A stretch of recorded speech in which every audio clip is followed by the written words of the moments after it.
सत साहिब सतगुरुदेव की जय। बंदी छोड़ कबीर साहिब जी की जय। बंदी छोड़ गरीबदास जी महाराज जी की जय। स्वामी राम देवानंद जी गुरु महाराज जी की जय हो।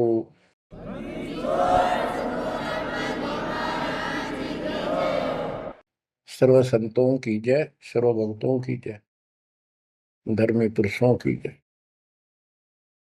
श्री काशी धाम की जय, श्री सुडानी धाम की जय, श्री क्रोथा धाम की जय, श्री बरवाड़ा धाम की जय। सत साहिब गरीब नमो नमो सत पुरुष को नमस्कार गुरु की नहीं। सुर नर मुनिजन साधुआ संतों सर्वस दीन। सतगुरु साहिब संत सब दंडवतम प्रणाम। आगे पीछे मध्य हुए किनको पूर्व। कबीर सतगुरु के उपदेश का सुनिया एक विचार। जय सतगुरु मिलते नहीं जाते नरक द्वार। नरक द्वार में दूत सब करते खेचातान।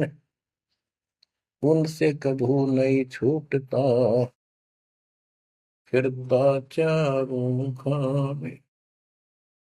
कबीर चार खानी में भरमता कबहू न लगता पार। सो फेरा सब मिट गया मेरे सतगुरु के उपकार। जय जय सतगुरु मेरे की जय जय सतगुरु मेरे की। सदा साहिबी सुख से वसियो अमरपुरी के डेरे की। जय जय सतगुरु मेरे की जय जय सतगुरु मेरे की। सदा साहिबी सुख से वसियो सतलोक के डेरे। बच्चों, उस सतलोक की याद आती है और जिस कारण से ये वाणी याद आती है तो शुक्र मनाया जाता है। आत्मा शुक्र मनाती है कि तुम तो सुख से जीवो, हमने तो कर्म फोड़ लिए। हम तो अपने कर्म भोग रहे हैं, तुम लक्की थे, समझदार थे, इस दुष्ट के बातों में नहीं आए। निर्विकार निर्भय तू ही और सकल वैमान। जी साधो और सकल वैमान। सब पर तेरी साहिबी, सब पर तेरी साहिबी। तुझ पर साहिब नाम निर्विकार निर्भय। आप अमर कथा सुन रहे हो, सत्यनारायण कथा सुन रहे हो, और आप कहीं भी बैठे हो, दाता ने कैसी दया कर दी। चलते फिरते बैठकर परमात्मा का गुणगान सुनो। बच्चों, ये सत्संग जो है ये आध्यात्मिक पढ़ाई है, ये आध्यात्मिक शिक्षा है। इसको समझने के लिए भी काफी समय की आवश्यकता है। जैसे बच्चे स्कूल जाते हैं, यानी 15-16 वर्ष तक तो वो टोटली फ्री होते हैं। अपनी पढ़ाई करो, ट्यूशन लगवाओ, क्लास में पढ़ो।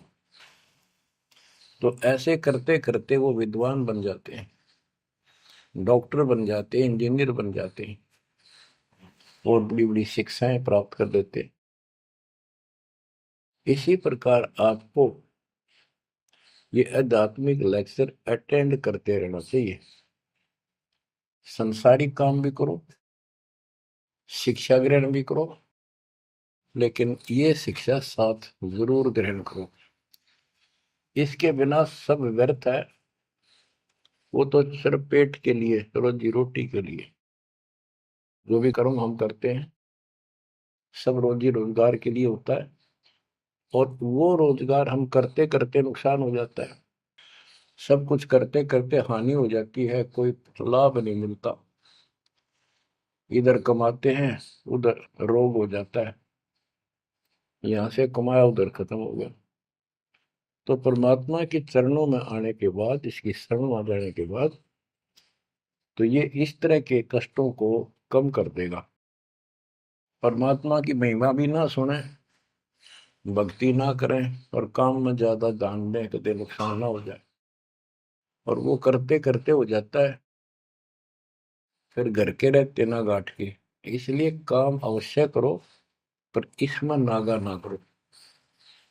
परमात्मा की महिमा अवश्य सुनो और भक्ति डेली करो, सुबह दोपहर शाम के परमात्मा की स्तुति। आजकल तो अनपढ़ भी कर सकते हैं, मोबाइल घर घर है, उसमें लगाओ आरती, सुबह दोपहर शाम की, आराम से सुनो। काम भी करते रहो, खाना बना रहे हो आरती चल रही है, बहुत बढ़िया, ध्यान आरती में रहेगा। जैसे ड्राइवर गाड़ी चलाते हैं, ड्राइविंग तो बहुत सावधानी का काम होता है, लेकिन उसमें बातें करते रहते हैं, वो चलाता भी रहता है।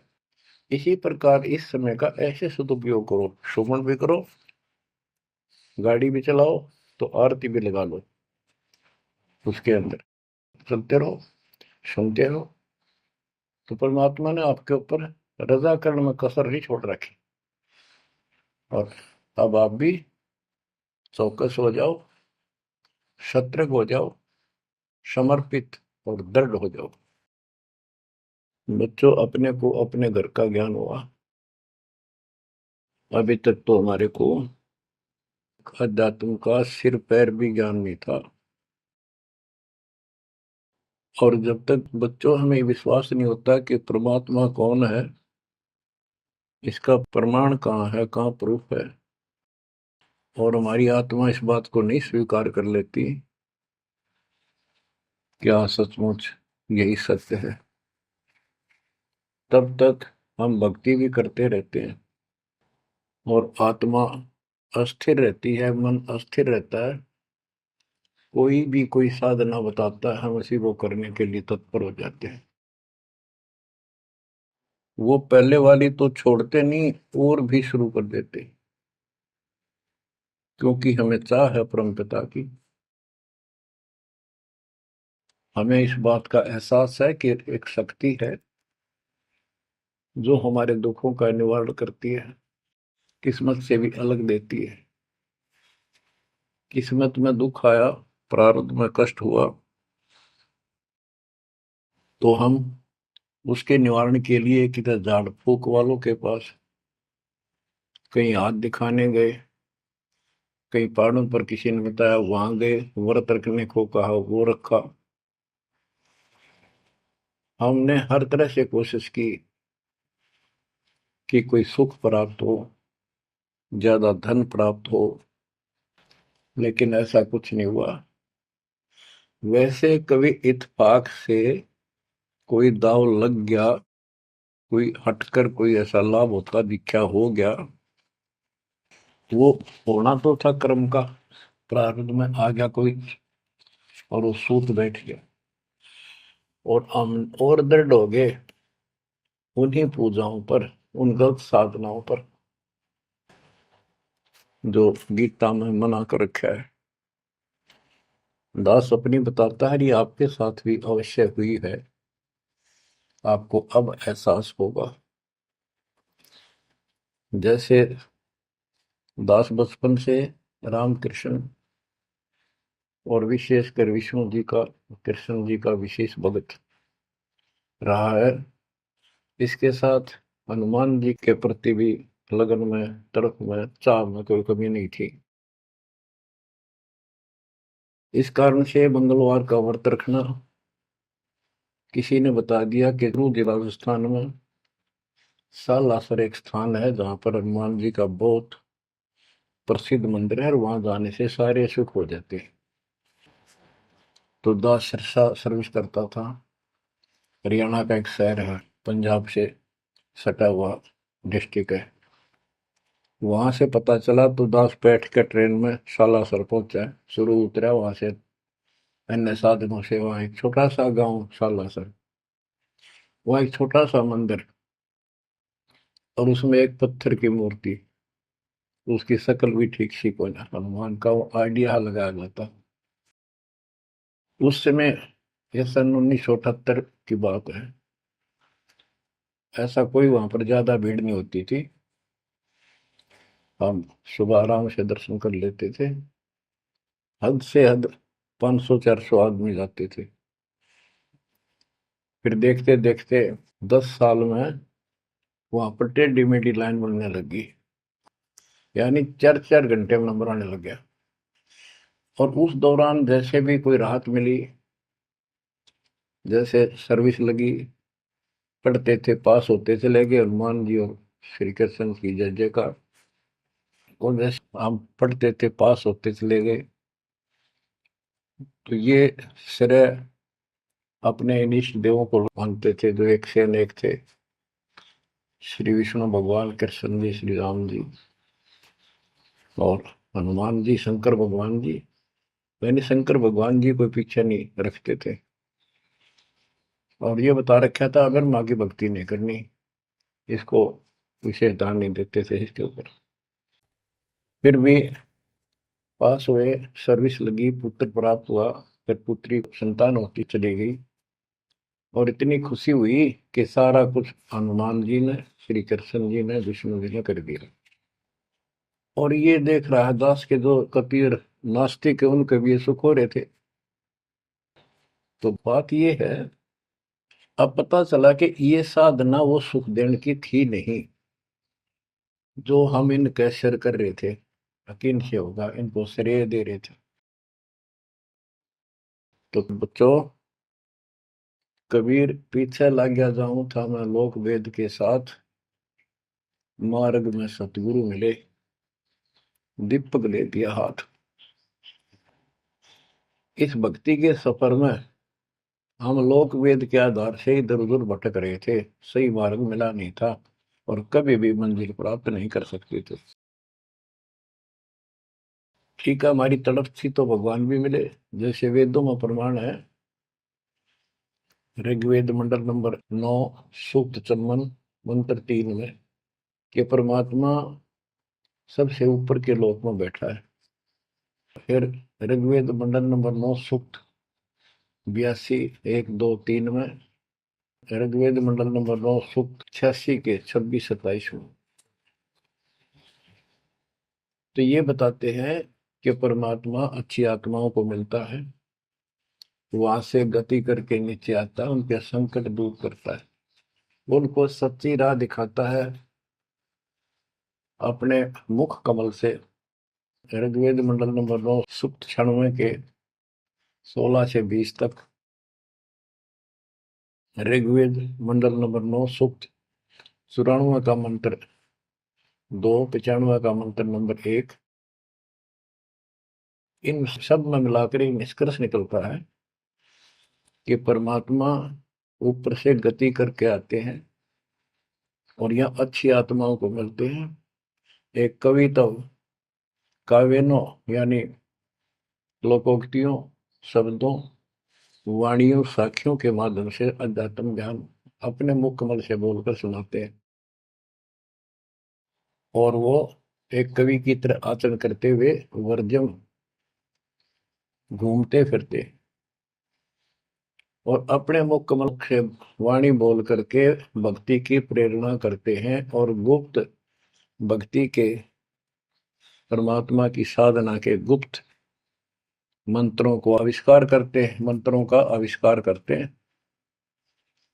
जैसे गरीबदास जी ने बताया है, कबीर साहब बताते हैं, गरीब सोहम शब्द हम जग में लाए, सार शब्द हमने गुप्त छिपाए। यानी सोहम शब्द किसी भी ग्रंथ शास्त्र में, जिनको हम शास्त्र मानते रहे हैं 600 साल पहले पहले, उनमें नहीं है। और सोहम नाम का प्रचलन बहुत पहले से चल रहा है, पर इन किताबों में नहीं था। क्योंकि कबीर साहब कहते हैं, हम बैरागी ब्रह्म पद सन्यासी महादेव, सो हम मंत्र जय शिव जी को करे हमारी से। उनको ज्ञान समझा सबको। ज्ञान इतना गजब का है, एक बार आत्मा जरूर पकड़ लेती है और नाम की भी इच्छा करती है, तो उस समय जब परमात्मा अपने ज्ञान सुना रहे होते हैं, काल निकल जाता है उस आत्मा से, और आत्मा ध्यान से सुनती है, सत्य मान लेती है। तो इन्होंने ब्रह्मा जी ने, विष्णु जी ने, शिव जी ने सबने नाम दे दिए। इनमें सॉफ्टवेयर लगा दिया परमात्मा ने। विष्णु जी में हरियम का, शिव जी में सोम का, ब्रह्मा में ओम का, और वही आज हमारे को लगा दिया। अब हम अपना काम इनसे डायरेक्ट ले रहे हैं। तो कहने का भाव ये है कि जिस समय परमात्मा अपना ज्ञान सुनाते हैं, काल भाग जाता है। परमात्मा के वहां से आते ही काल प्रवेश कर जाता है, उनकी बुद्धि को फेर देता है। इसी कारण से दोबारा इन्होंने परमात्मा की वाणी सुनी नहीं, विचार नहीं सुना, और ये धोखा खा गई। हमने भी बहुत बार धोखा खा लिया, शंखों बार हम ये कष्ट उठा चुके और ये धोखा खा चुके हैं। अपने भगवान को छोड़कर इन बकवादा में बड़े रहे। मानुष जन्म पाएकर खोवे, सतगुरु विमुखा युग युग रोए। बच्चों, गिरीश सतगुर संगत छोड़कर लाख वर्ष जप कीन, इंद्रिय क्रम ना मोक्ष होए, अरे काल के आदि। जैसे आपको बार बार समझाया जाता है कि सतगुरु से विमुख होने के बाद हम आज से 600 वर्ष पहले परमात्मा से विमुख हुए थे। उसके बाद हम पता नहीं किन किन धर्मों में जन्मे, कभी भक्ति की कभी ना की। भक्ति करते थे और भक्ति ही नहीं थी, लेकिन मालिक फिर भी हमें उन प्रत्येक मानव शरीर में मिले हैं और सच्ची राह दिखाई है। हमने कुछ दिन की साधना अवश्य की है, फिर छोड़ दी, और जिसके कारण परमात्मा हमें चार्ज कर गए। उस चार्जिंग के कारण आज तक आपके हृदय में मालिक की चाह और भक्ति की तरफ बनी हुई थी, और मनुष्य जीवन मिलते रहे। क्योंकि हम 600 साल पहले गुरुद्रोही नहीं हुए थे, सतगुरु विमुख हो गए थे। सतगुरु विमुखा युग युग रोवे, मानुष जन्म पाकर खोए। एक उदाहरण देता हूं। एक राबी नाम की लड़की, जिसको राबिया भी कहा, मुसलमान धर्म में जन्मी। वह पिछले सतयुग से मालिक के उनके साथ लगे थे, अपनी बेटी को, अपनी आत्मा के।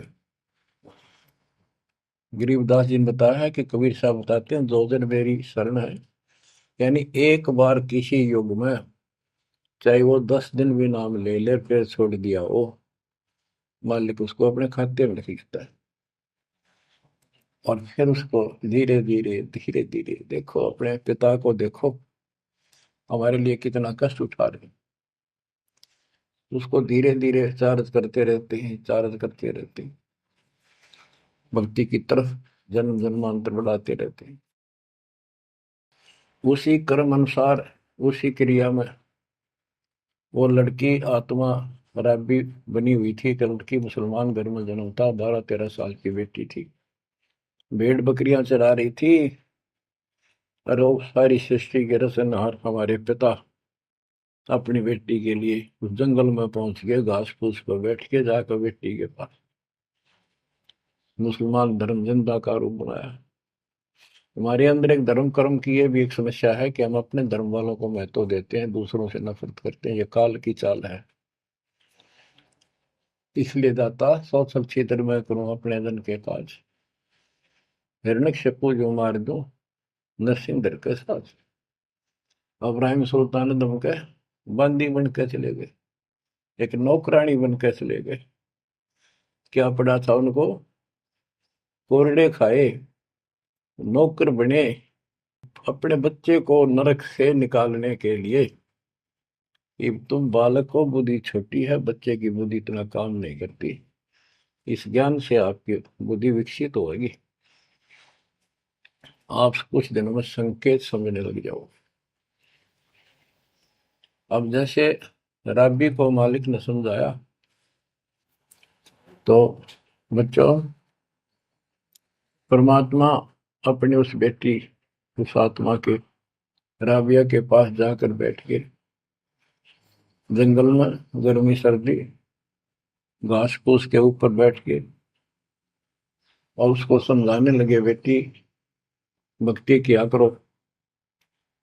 तो बच्ची थी, जैसे उस धर्म के अंदर जन्मी थी, उसमें जो साधना बताते थे उसको कहती थी हम करते हैं, ऐसे करते हैं, नमाज करते हैं, ईद बकरीद मनाते हैं। तो परमात्मा ने उनको काफी समझा, कई दिन लगातार जाते रहे, ये चले जाते फिर आ जाते। अंत में लड़की ने स्वीकार कर लिया, भगवान मुझे वो सच्चा राह बता दो जिससे मोक्ष मिले। परमात्मा ने उनको मंत्र दिए, ये मंत्र दे दिए पांचों, लेकिन ये नहीं बताया ये किस किस के हैं, क्योंकि इसके बताने की जरूरत भी नहीं है। या तो चाबी है, किसी भी खजाने की है या कोई और सामान वाले की है, उस ताले के लाओ, खुल जाएगा और उसमें जो सामान है आपको मिल जाएगा। फिर भी याद होना आवश्यक है कि ये इसमें यूं सामान है, इसमें ये सामान है। तो लड़की ने कुछ दिन मालिक की साधना की, 4 वर्ष। उसके बाद समाज के दबाव में शानी होगी, उसने यहाँ तक फैसला कर लिया कि ये तो संस्कार बढ़ते चले जाते हैं, शादी ही नहीं कराऊंगी, विवाह नहीं कराऊंगी। उसने निकाह करने से मना कर दिया। माँ बाप ने कोशिश की, लड़की जवान होगी, लेकिन बिल्कुल स्पष्ट शब्दों में कह दिया, मैं विवाह नहीं करूंगी, मैं अल्लाह खुदा को प्राप्त करूंगी। माँ बाप परेशान हो गए कि बच्ची है, इसने तो जिद लगा ली, और इसका जीवन कैसे पार होगा, कैसे पास होगा, तो हो ही नहीं सकता। बच्चों ने कहा, बेटी या तो निकाह कर लेना, हम दोनों मरेंगे। लड़की ने सोचा, चल माता पिता की हत्या का क्यों सिर पर दोष लूं, आगे अपने पति से बात कर रहे हैं। निकाह हो गया। मुसलमानों के अंदर लड़की से अपनी राय पूछी जाती है विवाह के समय कि क्या आपको ये विवाह मंजूर है, निकाह कबूल है। लड़की यस कर देती है तो विवाह होता है, न तो नहीं होता। ये स्वतंत्रता बेटी को है। उसने यस कर दी, विवाह होगा। उनका पति बहुत बड़ा अधिकारी था, अफसर था, साहब था। मुसलमानों में एक से अधिक विवाह भी हो जाते हैं, सामान्य बात है। तो उसने यही विचार किया था कि तो शादी और कर लेगा, वहां दबाव बनाऊंगी, ना तो मर जाऊंगी और क्या इलाज है। तो उसने अपने पति से अपना उद्देश्य बता दिया, मैं भक्ति करना चाहती हूँ, मेरी कतई तमन्ना नहीं है कोई शादी और बच्चे पैदा करने की। यदि आप मेरे साथ जबरदस्ती करोगे तो मैं सुसाइड करूंगी। उनका पति भगवान से डरने वाला मुसलमान था, वास्तव मुसलमान था। उसने कहा, राबिया आपने निकाह कबूल क्यों किया, ये बता। उसने कहा कि मेरी मजबूरी थी, मेरे माता पिता मर जाते, मैं वो दोष नहीं लेना चाहती थी, उनका भी काम बन गया। कि आप बताओ आपका क्या इरादा है। मेरा फाइनल है, या तो मौत या अपनी भक्ति करूंगी। इतना दृढ़ विश्वास देखकर उसने कहा कि राबिया कोई बात नहीं, आप भक्ति करो, मैं अल्लाह के मार्ग में बात नहीं बन सकता, मैं भी भगवान से डरने वाला हूँ। लेकिन जैसे आपकी लोक लाज के कारण आपके पिता की समस्या प्रबल थी, इसी प्रकार समाज हमारा भी है, लोक लाज हमें भी है। आप मेरी दृष्टि में, मेरी तरफ से तो मेरी सिस्टर होगी, समाज की दृष्टि में मेरी वाइफ बन के रहना होगा। वो बोली मुझे मंजूर है। उसके लिए अलग व्यवस्था कर दी, अपनी भक्ति कर, किसी चीज की कमी नहीं आने देंगे। उसने अपनी और शादियां कर ली। अब वो 50 साल की होगी, सब देखा कि ये तो बिल्कुल देवी का रूप है, पलक भी उठाकर नहीं देखती। ये पिछले संस्कार थे, वो बैटरी चार्ज थी, उसमें चाह थी, आगे बैटरी लगी नहीं है, धीरे धीरे नष्ट होगी। या रोड मारा काल मारी, ये बहुत बड़ा षड्यंत्र है। सतगुरु कबीर साहब ने इसको कोई खोल नहीं सकता, इसे बचा भी नहीं सकता। इसलिए सतगुरु की शरण नहीं छोड़नी चाहिए। उसने अपने पति, जो संसारिक दृष्टि के पति से कहा कि मैं हज करने जाना चाहती हूँ। उसने कहा अच्छी बात है, जाओ, और कोई व्यवस्था ऊंट घोड़े की करवा देता हूँ, उस पर आराम से बैठ कर जाइए। बोली नहीं, मैं पैदल जाऊंगी, क्योंकि ये आस्था हमारी भगवान के प्रति अहंकार में नहीं, ऐसे जावा तो और बढ़िया है, ये वो शुरू से धारणा है। उस समय साधन भी नहीं होते थे, ऊंट घोड़े होते थे, रेगिस्तान में ऊंट ही चलते थे। वो बोली नहीं, मैं पैदल जाऊंगी। राबिया पैदल जा रही थी, रास्ते में कुआं था, उसको बाल्टी और रस्सा नहीं था। एक कुतिया वहां पर बहुत बुरी तरह रो रही थी, कभी कुएं की तरफ जा रही थी, राबिया के चरणों की तरफ आ रही थी। वो समझ गई कि प्यासी है, और साथ में बच्चा है, मरेगी की, बच्चे भी मरेंगे। आओ देखा ना ताओ देखा, दया बिना दरवेश कसाई। वो दरवेश थी, संत थी, दयालु थी, असली मुसलमान थी। उसने अपने बाल पाड़े सिर के, रस्सी बनाई लंबी, वो 100 फुट नीचे पानी होता था, और फिर अपने कपड़े निकाल कर शरीर के, उसके बांध कर नीचे भिगो कर बाहर टपकाए। निचौड़े एक मटके के टूटे हुए पात्र में कुतिया ने जी भर का पानी पिया, और लड़की ने अपने जो सिर के बाल पाड़े, थोड़ा बहुत खून निकला था, रक्त, ब्लड को साफ किया, कपड़े पहन लिए, मक्का के लिए चलने लगी। वो मंदिर उठ के मक्का कुएं के साथ आकर खड़ा हो गया। लड़की ने तो जाना ही मक्का में था, एकदम प्रवेश कर गई। उधर इब्राहिम सुल्तान अदम की पहले बॉडी में वो आत्मा गई हुई थी, क्योंकि परमात्मा उनको भी प्रेरित करते हुए आ रहे थे। जो इब्राहिम सुल्तान अदम बाद में सम्मान बना, तो जिनको ये ज्ञान हो जाता था, वो अपने धार्मिक मेलों में जरूर जाते थे औरों को समझाने के लिए। तो इब्राहिम सुल्तान अदम गाड़ी आत्मा वहां गई हुई थी, लोगों में चर्चा हुई, भी मक्का गया कहाँ, हद होगी, मंदिर ही नहीं है यहाँ पर। तब इब्राहिम सुल्तान अदम कहता है, गरीबदास जी बताते हैं, सुल्तान अदम मक्के गया, मक्का नहीं मकान, गया रांड के लेन को यूं कह अदम सुल्तान। लोग बोले रे क्या बोल रहा था, फिर इतने में वो मक्का वापस आ जाता है, और उसमें से राबिया निकली। राबिया देखी, लोग भाग कर प्रवेश किया, देखा तो एक राबिया ने, एक लड़की, उसने अपना परिचय दिया। पूरे मुसलमान समाज में ये बात फैल गई, चर्चा का विषय बना कि भक्ति हो तो राबी जैसी, भक्ति हो तो राबी जैसी, जिसके लिए मक्का उड़कर चला गया जहाज के समान, एयरप्लेन के समान। तो वह हज के लिए गए हुए व्यक्ति इब्राहिम सुल्तान से बोले, अरे भले आदमी, तो एक देवी को क्या कह रहा था, गया रांड के लेने को, नु कह तुम सुल्तान, एक नकमी आत्मा को यो मक्का लेने गया है। तेरा तो भाई दिमाग खराब हो गया, इसी देवी के बारे में ऐसे शब्द बोले, तुझे पाप लगेगा, दोजख में जाएगा। तब उसने उनको बताया, ये कभी आत्मा इसके लिए आए थे, इसको वहां मिले थे ऐसे ऐसे, और इसने वो सत भक्ति छोड़ दी,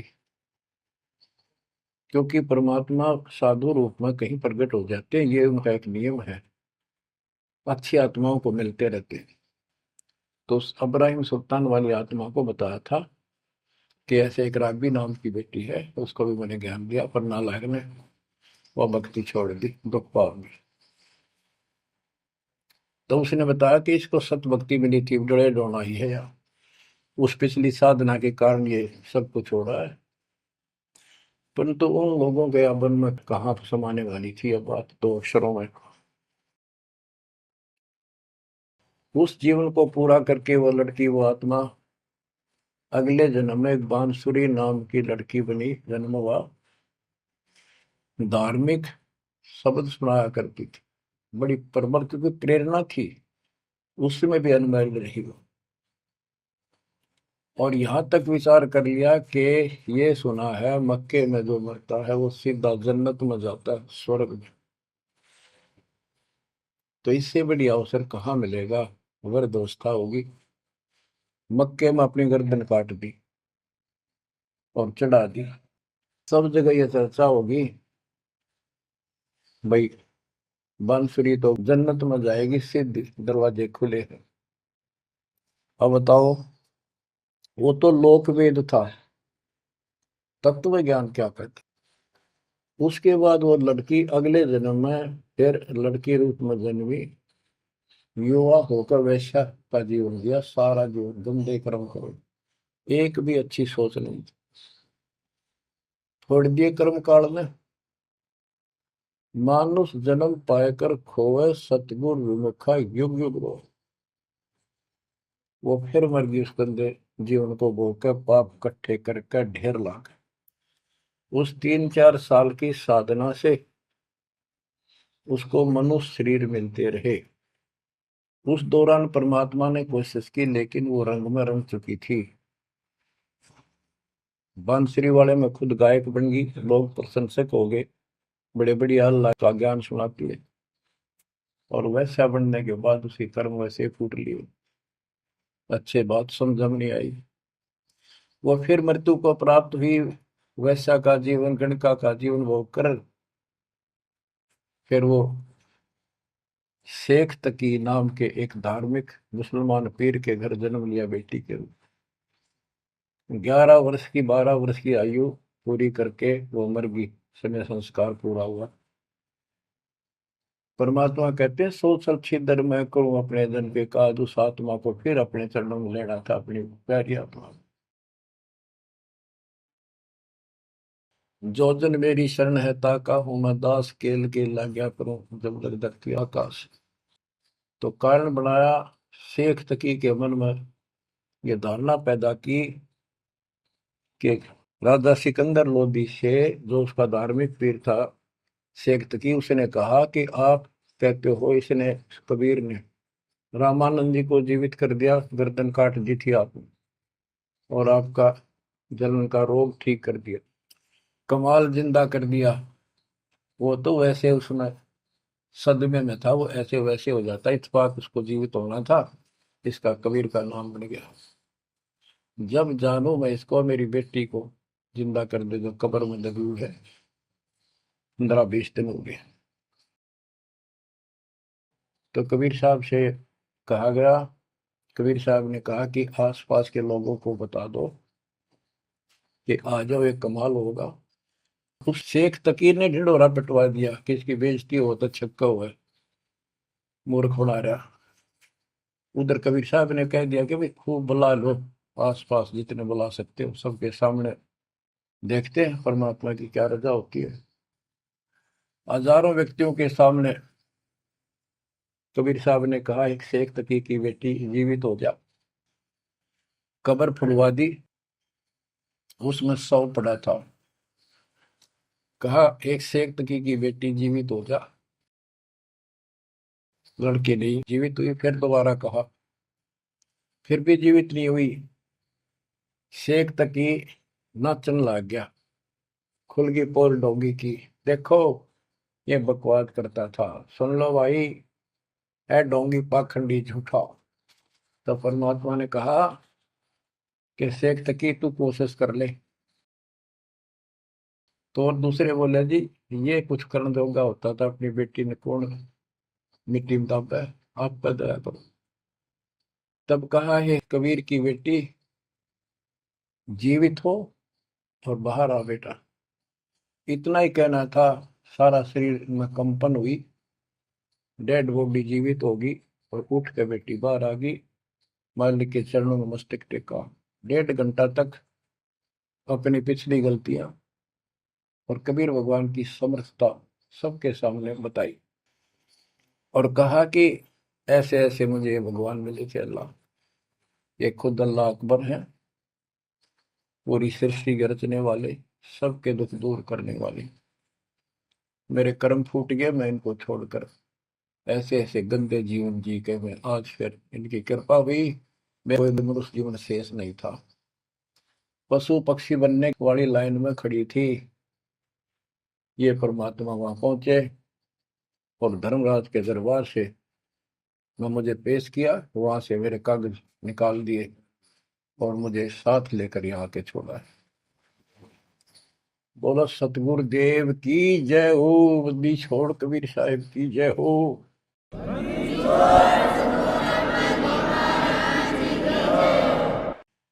तो उसने कहा बेटी जा अपने पिता के साथ। कबीर साहब ने कहा शेख तकी के साथ। वह बेटी बोली मुझे अपना पिता मिल गया, अपना मालिक मिल गया। इस कर मेरा संस्कार इतना ही था। आप मेरे पिता हो, सारी सृष्टि के मालिक हो, मैं तो आपके साथ रहूं। अपने गुरु के मैं संग संग होली, अपने गुरु के मैं संग संग होली। सखेरे मोहे नेकन आई लाज, आज मोहे गुरु दर से दिखाए। बच्चों यह बात तो बनेगी ऐसे ही। पानी कहते, देसी कहावत है, पानी तो झील में नीचे के स्थान पर आके ही टिकेगा। वैसे पलट में कितना ऊंचा चढ़ जाए लेकिन टिकेगा वहीं आके। मन का तूफान बकवादों का, कहीं धक्के खा लो, आके बात बनेगी सतगुरु शरण।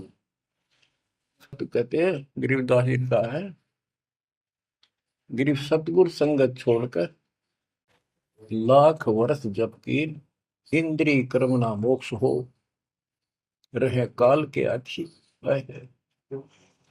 सतगुरु पूर्ण संत की संगत छोड़कर चाहे लाख वर्ष तक ये जप करते रहियो, चाहे ये जाप करते रहना, इसका कोई यूज नहीं होगा, क्योंकि कनेक्शन कट चुका होगा, मर्यादा भंग होगी। गुरु बिन माला फेरते, गुरु बिन देते दान, गुरु बिन दोनों निष्फल है, वो व्यर्थ जाएंगे। बच्चों परमात्मा हमारे लिए भटक रहे हैं। इन पिछली गलतियों से सबक लो, इनको फिर से ना दोहराना। जैसे आपको बताया है कि कबीर भगवान है, ये सारी सृष्टि के रचने वाले हैं, ये हमारे पिता, हमारे जनक है, हमारे कष्टों को दूर करने वाले संकट मोचन यही है। लेकिन हम इनको छोड़कर अन्य उपासना करते रहे हैं। जैसे गीता अध्याय 16 श्लोक 23 और 24 में स्पष्ट कर दिया है कि शास्त्र विधि को त्याग कर जो अपनी मर्जी से, इच्छा से मनमाना आचरण करते, मनमानी साधनाएं करते हैं जो शास्त्रों में प्रमाणित नहीं है, उनको न तो कोई सुख हो, न कोई सिद्धि प्राप्त हो, कार्य सिद्ध हो जिससे, और न उनकी गति यानी मोक्ष हो। तो भक्ति करते इसी के लिए है। ये तीनों नहीं हुए तो उस भक्ति का फायदा क्या, गड़े ढोने वाली बात। तो बच्चों आपको बताया, सभी वेदों और ग्रंथों से सिद्ध कर दिया कि कबीर भगवान है।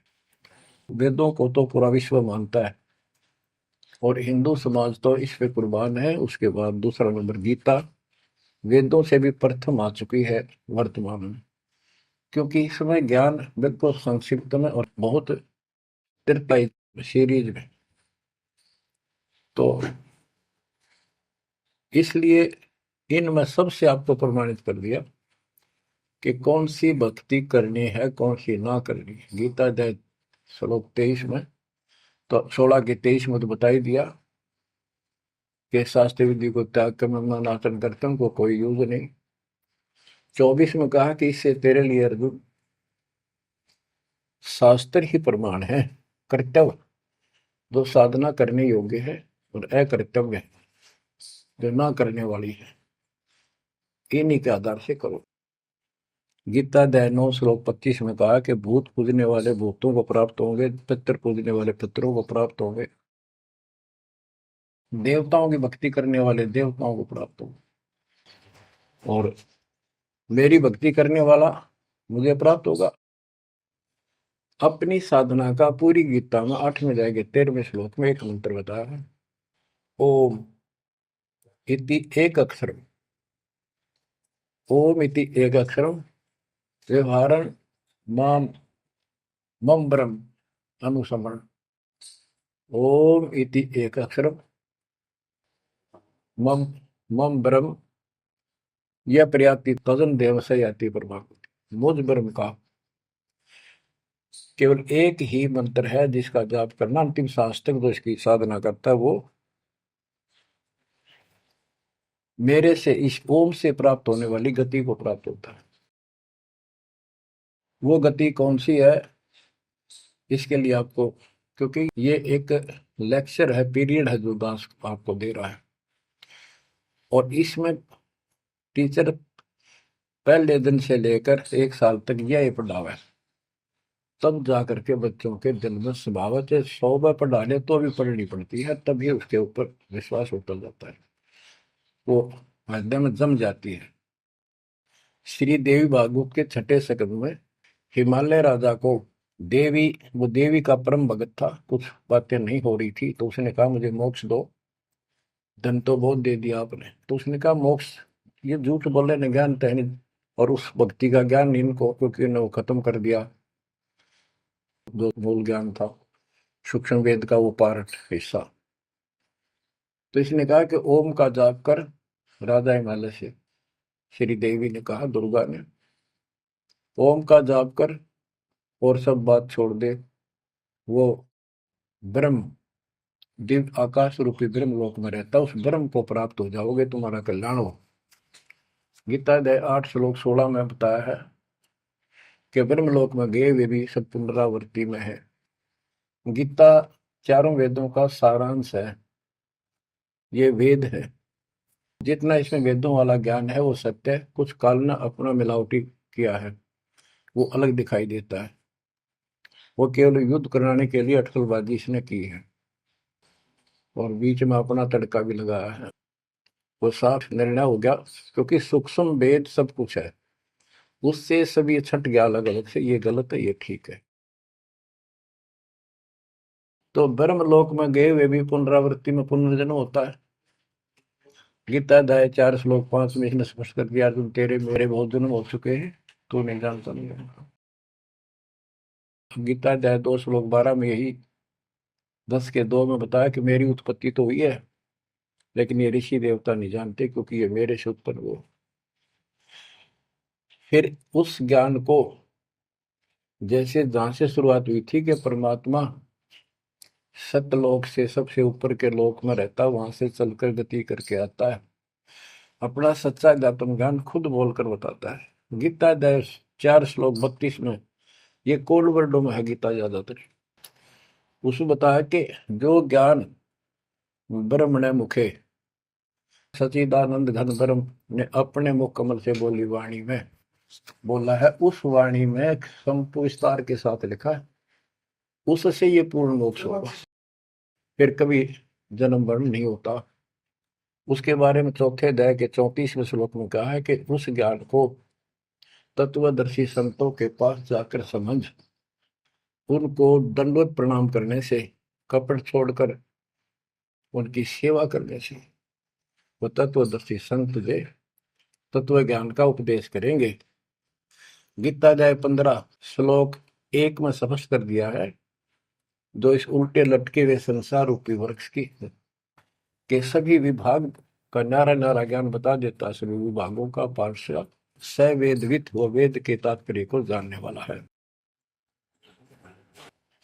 गीता अध्याय 15 श्लोक 4 में कहा है कि उस तत्व ज्ञान के प्राप्त होने के पश्चात उस तत्व ज्ञान रूपी शस्त्र से इस अज्ञान को काट के, यानी तत्व ज्ञान को ठीक से समझकर उसके पश्चात परमेश्वर के उस परम पद की खोज करनी चाहिए, जहां जाने के बाद साधक फिर लौटकर संसार में कभी नहीं आते। और उसी की भक्ति करो जिसने सारे संसार रूपी वृक्ष को बनाया है, सृष्टि रची है। बच्चों, ये है वो तत्व ज्ञान, ये है वो मूल ज्ञान, सार ज्ञान निष्कर्ष निकाल के रख दिया गया है। अब गीता बोलने वाले ने कहा है कि उस तत्व ज्ञान के अंदर सब कुछ निष्कर्ष है, उसको समझो। यही कुरान शरीफ के अंदर, कुरान मजीद के अंदर सूरत फुरकानी 25 आयत 52 से 59 में यही स्पष्ट किया है। वो कबीर नाम का परमात्मा है जिसने सारी सृष्टि रची, जिसने सब आपको संतान माता पिता का रूप दिया, सबके कर्मों को वो काटने वाला है, सबके कर्मों को ठीक से जानता है। 6 दिन में सृष्टि रच के जो 7वें दिन तक प्रजा विराजा, उसकी खबर किसी बाखबर से पूछो। गरीबदास जी कहते वेद कतेब एक है भाई, और वेद कतेब का ज्ञान है दूर, वो संतों का मार्ग दूर। ये अधूरा ज्ञान है, जब इसमें स्पष्ट है ही नहीं, जब ये कह दिया कोई और बताओगा तो वो और अब आपके सामने है, आपको प्राप्त हो चुका है। अब भी बच्चों नहीं समझोगे तो कौन सी विधि अपनाएं जो आपकी आंखें खोले। कबीर द्वार धनी के पड़ा रहे, धक्के धनी के खावे, 100 काल जो ही पर द्वार छोड़ नहीं जावे।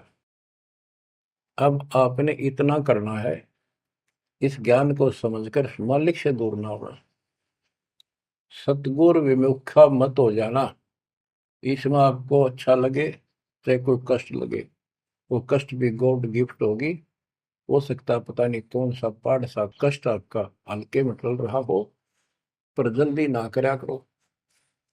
और तो धरती पर कहीं जा रही हो तुम्हें कभी राहत नहीं मिलेगी।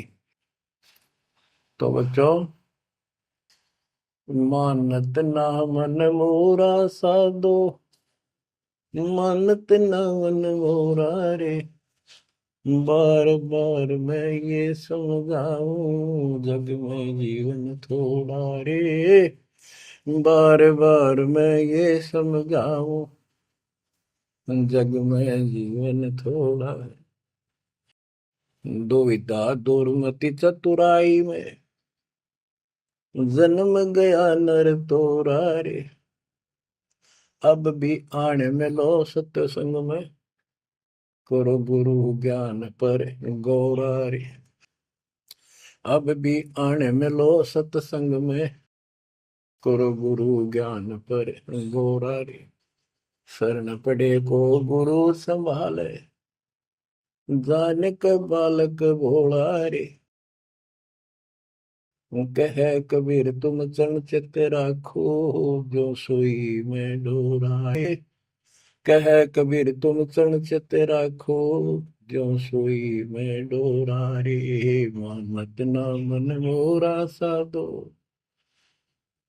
मानत ना मन मोरा रे, बार बार मैं ये समझाऊं जग में जीवन थोड़ा रे।